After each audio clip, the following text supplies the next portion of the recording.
तो दोस्तों, जिस शख्स को आप प्रधानमंत्री मोदी के साथ इस समय स्क्रीन पर देख रहे हैं, ये हैं इजराइल के राष्ट्रपति रेविन रिवलिन। और ना सिर्फ ये इजराइल के राष्ट्रपति हैं, बल्कि आज की तारीख में इजराइल के अंदर मोस्ट रेस्पेक्टेड आदमी यही हैं।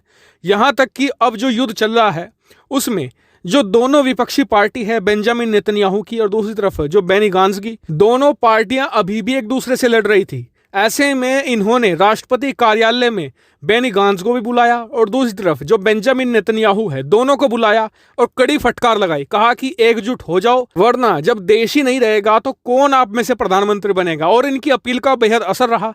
सारी पार्टियां इस समय एकजुट हो चुकी हैं और सारी खड़ी हैं इजराइल के प्रधानमंत्री बेंजामिन नेतन्याहू के पीछे। और आज इन्होंने जो स्टेटमेंट दी है ना, उसने पूरे इजराइल को हिलाकर रख दिया है और साथ ही पूरे इजराइल को एकजुट भी कर दिया है।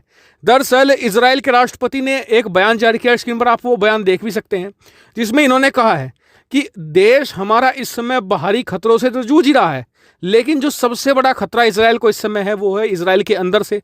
दरअसल इजराइल के अंदर हम सभी लोग जानते हैं कि इस समय भी दंगे भड़के हुए हैं।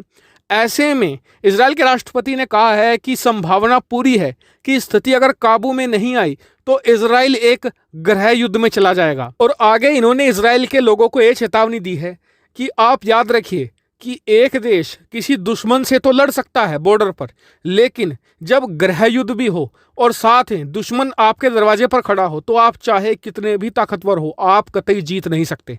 और यही कहकर इन्होंने पूरे इजराइल को एकजुट कर दिया है आज की तारीख में। इसी का असर अब होने भी लगा है। दरअसल अब इजराइल की सेना ने जो वहां के लोग थे उन्हें भी सेना में दोबारा फिर से भर्ती करना शुरू कर दिया है। आप सभी लोग जानते हैं कि इजराइल की लोगों को इजराइल की सेना में चाहे वो आदमी हो चाहे वो औरत हो, सभी को वहां पर आर्मी की ट्रेनिंग लेनी कंपलसरी है। इसके अलावा उन्हें सेना में कुछ साल बिताने भी पड़ते हैं।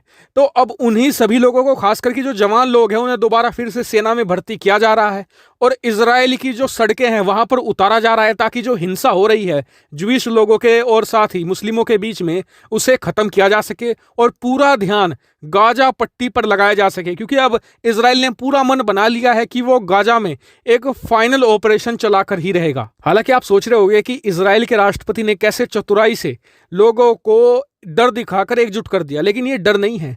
उन्होंने जो सच्चाई है ना, जमीनी हकीकत, वो इजराइल के घर घर तक पहुंचा दी है, ताकि इजराइल के लोग सचेत हो जाएं। अच्छा सुनो, चैनल को सब्सक्राइब करो, उसके बाद घंटी बजा देना ताकि अगली वीडियो आपसे मिस ना हो पाए।